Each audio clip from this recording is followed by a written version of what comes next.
I haven't uploaded any videos yet in 2026.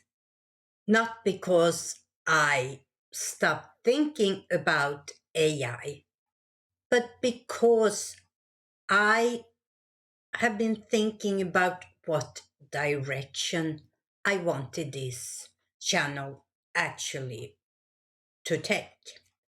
Over the last 2 years working with AI, I have tested tools, explored trends, and examined AI answers in different variations.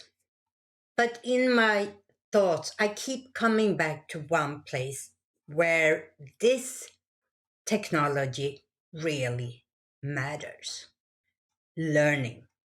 In classrooms, in creative work, in self education, in planning and thinking. For writers, people who create educational videos, create courses, and teachers. And of course, students and parents are included. So this year, I want to explore something specific. What should AI replace? What should AI support? And where should it stay out? And instead of talking about AI in the abstract, I want to test this in real learning situations. And since I have a background as a teacher, today I asked AI to plan a lesson in critical thinking. So let's see what that actually means. So this is what it actually produced. It has a hook, it has a framework, it talks about logical fallacies, and it has an interactive section with group work. And of course, a reflection and an exit ticket. And honestly, at first glance, this is solid.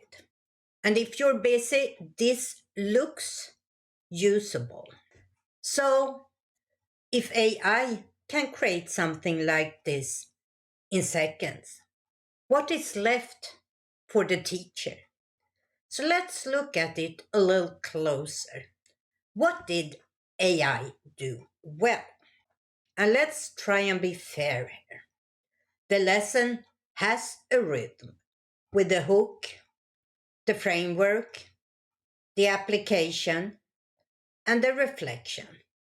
It includes interaction and it names analysis, evaluation, and inference.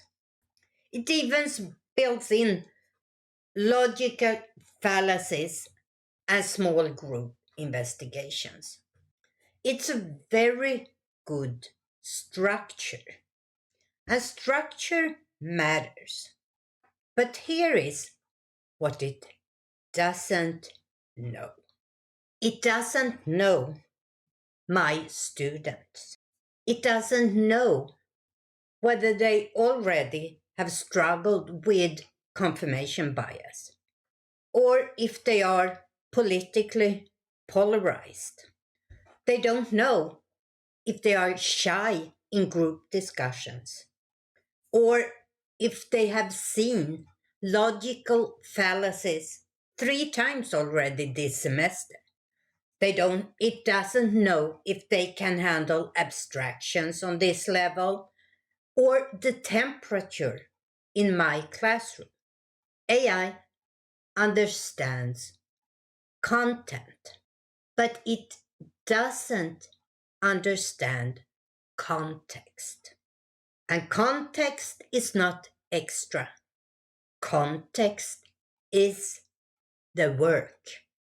So let's dig in a little deeper. Let's take a look at the hook here.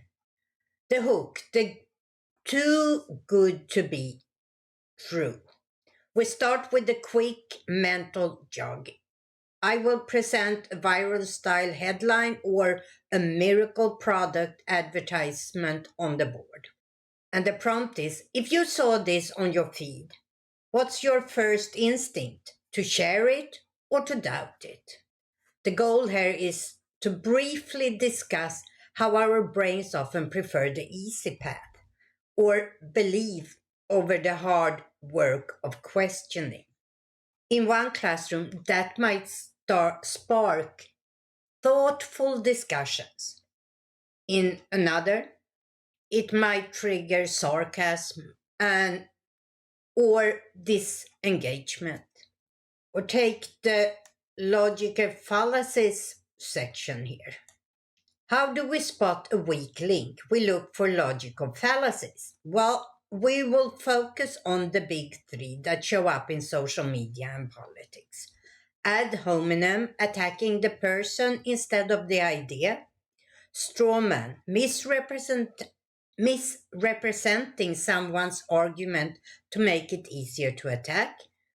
And confirmation bias, only looking for information that proves what we already believe. The plan suggested 10 minutes for this section. Is 10 minutes enough? Is it too much?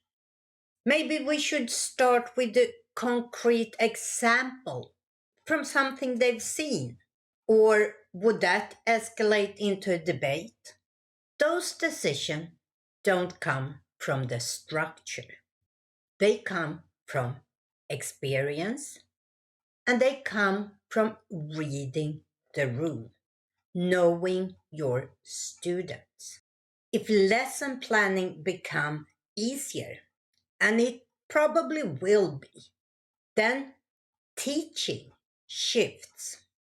The teacher become less of a content creator, more of a context reader and a cognitive guide, an emotional regulator, an adaptive decision maker. AI can generate scaffolding, but it cannot replace applied judgment in a specific room with specific humans. So, can AI replace lesson planning? It can accelerate structure, but structure is not teaching. If we reduce teaching to structure, then yes, parts of it can be automated. But if teaching is judgment, adaptation, and relation awareness, then that's different. The more interesting question isn't, will AI replace teachers?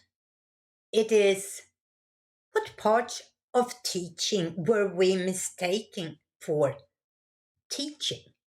This year, I want to test that question in different teaching settings. Lesson planning, as today, homework, feedback, creating scripts for educational tutorials. What should AI replace?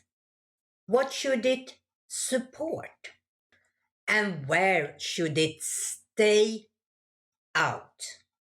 If learning is where thinking matters the most, that's where AI deserves the most and closest attention to how we use it.